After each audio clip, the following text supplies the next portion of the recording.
श्रीमद् भगवद गीता यथारूप अध्याय 10 श्लोक संख्या 2। नामे विदुः सुरगणः प्रभवं नाम हर्षयः अहं आदिर्हि देवानां महर्षीणाम च सर्वशः। ना तो देवतागण मेरी उत्पत्ति या ऐश्वर्य को जानते हैं और न महर्षिगण ही जानते हैं, क्योंकि मैं सभी प्रकार से देवताओं और महर्षियों का भी कारण स्वरूप हूँ। तात्पर्य, जैसा कि ब्रह्म संहिता में कहा गया है, भगवान कृष्ण ही परमेश्वर हैं, उनसे बढ़कर कोई नहीं है, वे समस्त कारणों के कारण हैं। यहाँ पर भगवान स्वयं कहते हैं कि वे समस्त देवताओं तथा ऋषियों के कारण हैं। देवता तथा महर्षि तक कृष्ण को नहीं समझ पाते। जब वे उनके नाम या उनके व्यक्तित्व को नहीं समझ पाते तो इस शूद्र लोक के तथाकथित विद्वानों के विषय में क्या कहा जा सकता है। कोई नहीं जानता कि परमेश्वर क्यों मनुष्य रूप में इस पृथ्वी पर आते हैं और ऐसे विस्मयजनक असामान्य कार्यकलाप करते हैं। तब तो यह समझ लेना चाहिए कि कृष्ण को जानने के लिए विद्वता आवश्यक नहीं है। बड़े बड़े देवताओं तथा ऋषियों ने मानसिक चिंतन द्वारा कृष्ण को जानने का प्रयास किया, किंतु जान नहीं पाए।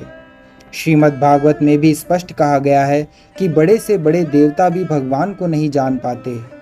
जहाँ तक उनकी अपूर्ण इंद्रियां पहुँच पाती हैं, वहीं तक वे सोच पाते हैं और निर्विशेषवाद के ऐसे विपरीत निष्कर्ष को प्राप्त होते हैं जो प्रकृति के तीनों गुणों द्वारा व्यक्त नहीं होता, या कि वे मन चिंतन द्वारा कुछ कल्पना करते हैं, किंतु इस तरह के मूर्खतापूर्ण चिंतन से कृष्ण को नहीं समझा जा सकता।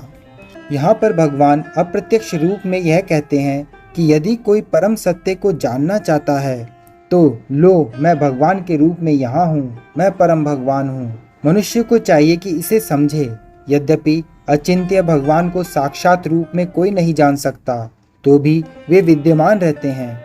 वास्तव में हम सच्चिदानंद रूप कृष्ण को तभी समझ सकते हैं जब भगवद गीता तथा श्रीमद् भागवत में उनके वचनों को पढ़ें। जो भगवान की अपरा शक्ति में है, उन्हें ईश्वर की अनुभूति किसी शासन करने वाली शक्ति या निर्विशेष ब्रह्म रूप में होती है, किंतु भगवान को जानने के लिए दिव्य स्थिति में होना आवश्यक है। क्योंकि अधिकांश लोग कृष्ण को उनके वास्तविक रूप में नहीं समझ पाते, अतः वे अपनी अहितु की कृपा से ऐसे चिंतकों पर दया दिखाने के लिए अवतरित होते हैं। ये चिंतक भगवान के असामान्य कार्यकलापों के होते हुए भी भौतिक शक्ति से कलमशग्रस्त होने के कारण निर्विशेष ब्रह्म को ही सर्वश्रेष्ठ मानते हैं। केवल भक्तगण ही जो भगवान की शरण पूर्णतः ग्रहण कर चुके हैं, भगवत कृपा से समझ पाते हैं कि कृष्ण सर्वश्रेष्ठ हैं। भगवत भक्त निर्विशेष ब्रह्म की परवाह नहीं करते।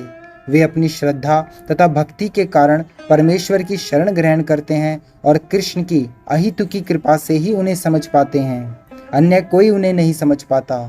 अतः बड़े से बड़े ऋषि भी स्वीकार करते हैं कि आत्मा या परमात्मा तो वह है जिसकी हम पूजा करते हैं।